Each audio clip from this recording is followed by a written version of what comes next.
enjoy reading leadership and organizational books by authors such as John Maxwell, Ken Blanchard, Jack Welch.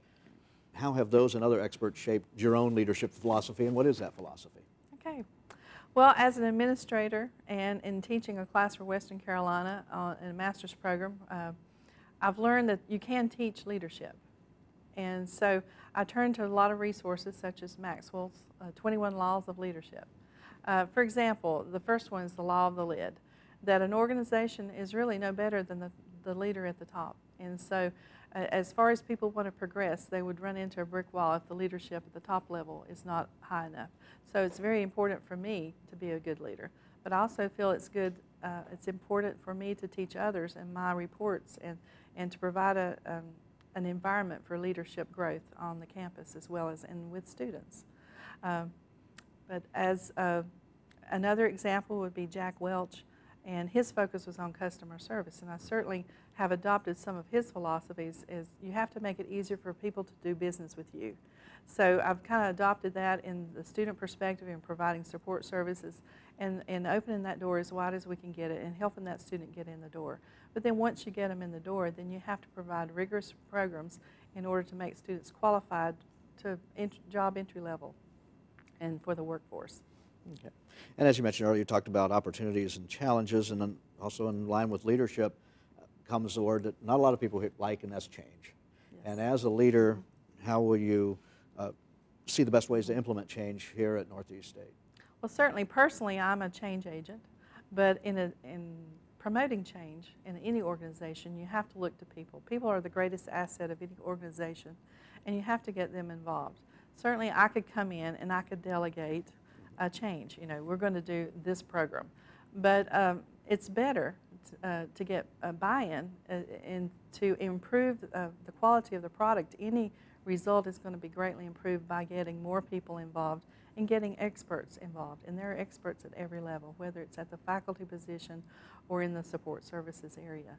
So first of all, you have to look for best practices around the world, explore those, go to conferences, have training on campus, and then look to implement those. If you try to maintain status quo, you're going to get left behind very quickly because everything will change around you.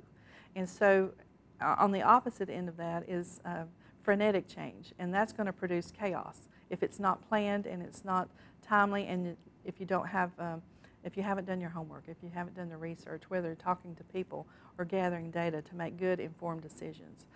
So you have to have research-based change, and then involve the people, and then show them how that works, to send them for training, and then implement. Sounds very good. Now let's look at students, kind of go away. A student graduates from Northeast State, and as the college, what tools, what skills will they have when they leave this school that will be of use to them and of use to the community? So what skill sets would you like to see that is ensured that students have? Well, certainly those generic skills that help students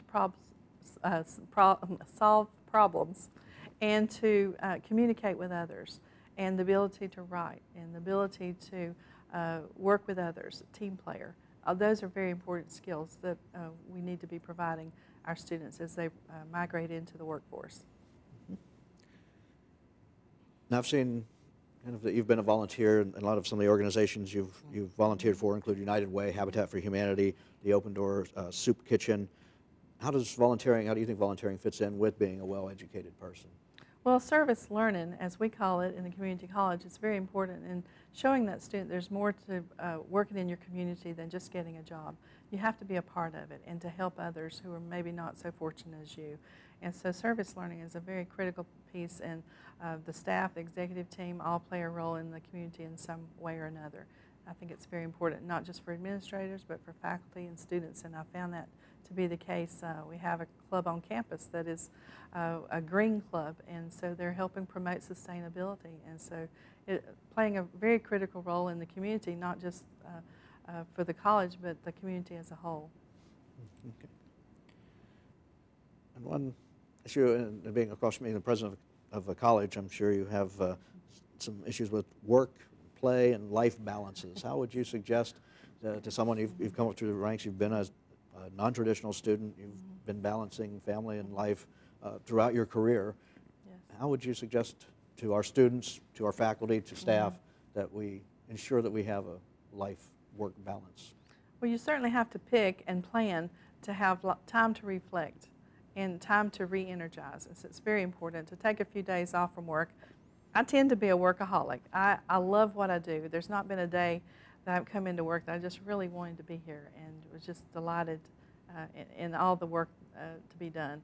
I get excited about new ideas and implementing those, but it takes a lot of time, not just the 8 hours in the day, but evenings and weekends.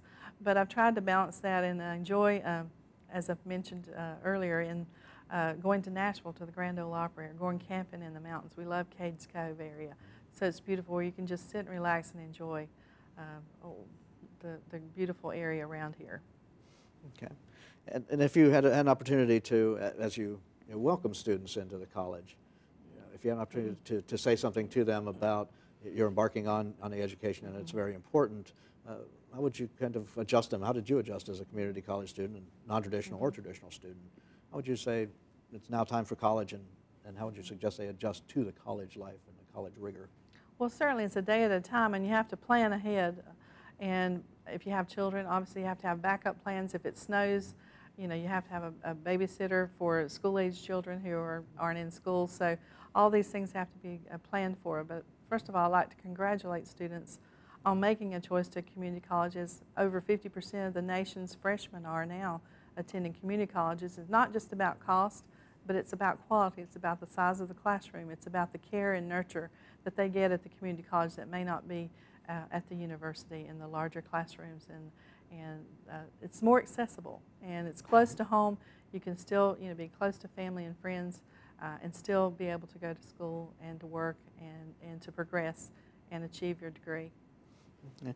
And as you look, there may be some in our area who still are uncertain or maybe even unconvinced of the value of an education. If you could sit down in their living room with them and talk to them, what would you tell them about the advantages of a college education, and specifically the advantages of Northeast State?